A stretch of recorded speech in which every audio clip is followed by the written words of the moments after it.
Okay, as I've already told you that what happens during a phase transition, or what is a phase transition? Basically, and certain criteria is fulfilled, then what will happen? There will be a transition from different states. Let's first consider your water to gas. Okay, water to gas. This water is in one state, gas is in another state. Now during phase transition, what will happen is your temperature will remain constant. Clear? Criteria for water to gas is basically Yes. what? Yeah, at around 100 degrees Celsius, there is a phase transition. During that time, what will happen? The temperature will remain constant. What will change? What will change? Your pressure will change. Clear? Pressure will change. Now, your Clausius-Caprion equation or relation, your Clausius-Clapeyron's relation or equation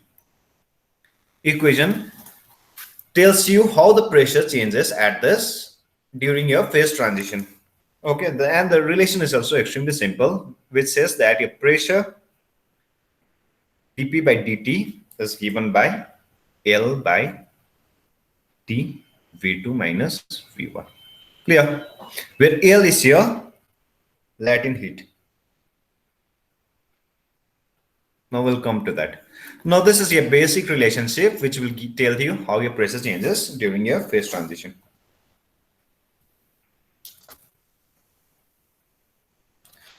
Now this relation we are going to derive from what? Your Maxwell's relation, which we have derived previously from your Maxwell's relation.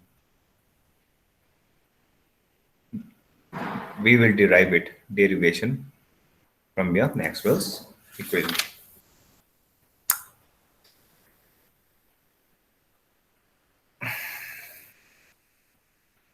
Actually, the thing is the temperature depends on the pressure actually, and is for any substance. Okay, the temperature depends upon the pressure and is characteristics of each substance.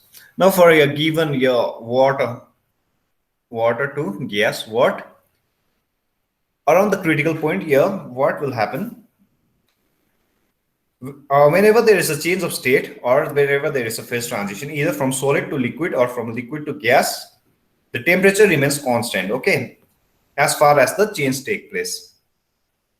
Exactly at that critical time or critical point, what will the temperature will remain constant, the pressure changes. That is how your phase transition occur. Now this temperature will depend on the pressure. Clear? And for a different material, this relation may be different. The relation will hold very same. This latent heat due to this latent heat, what this equation will slightly change. Now this is a relation for that, how the pressure changes with temperature. Now from the second law, from the Maxwell's second relationship, we know ds by dV at constant temperature is given by dP by dt at constant volume. Now let's multiply both sides by T. Multiplying both sides by T, what you'll get? Equal to T times dP by dt times of V. Now we want to derive this relation. And you already know what is T times of ds. TdS is your dQ, which is your entropy. From the entropy relationship, but you know that dQ by dV at constant temperature is given by what? T times of, this is also coming from the Maxwell relation, you just check dt by V. No, this is just substituting this over here, you will basically get this. After substituting this over here, TdS, can you see? This relation will be what? Temperature is constant, ds by dV into T is equals to T dP by dt. So this is why we have chosen this relationship, dP by dt, certain relation which has this kind of form. Now TdS is given by dQ, you just substitute it over here.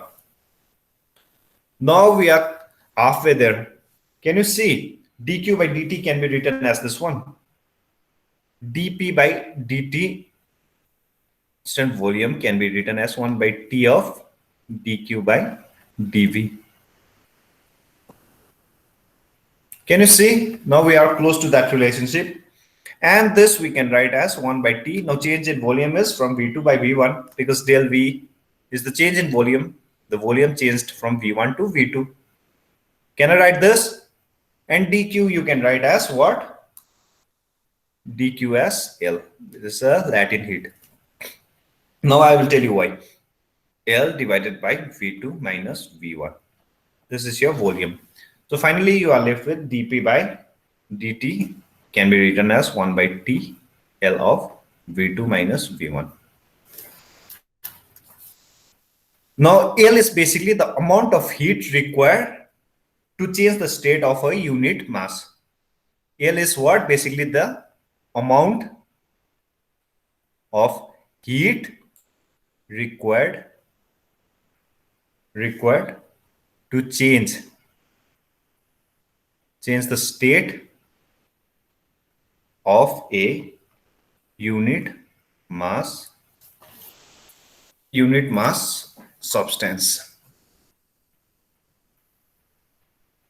As you can clearly see, Q is what? dQ is the amount of heat which has been, or Q is the amount of heat which we are giving. This is exactly by taking this amount of heat, there is a phase transition. Clear? Is it clear? dQ is exactly the amount of heat which is required for the phase transition to occur. Now during the phase transition, this is the amount of heat which is taken by the system. So that's why we can write this as L. Is this point clear? This is exactly the amount of heat required to change the state of a unit mass substance. Is this point clear?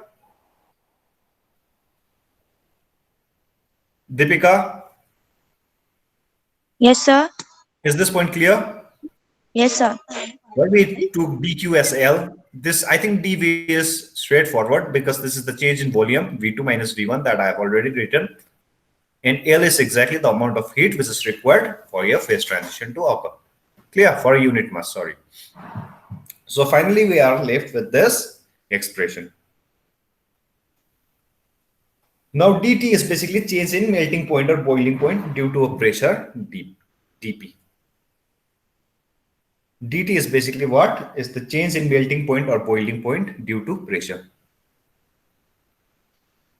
Change in melting or boiling point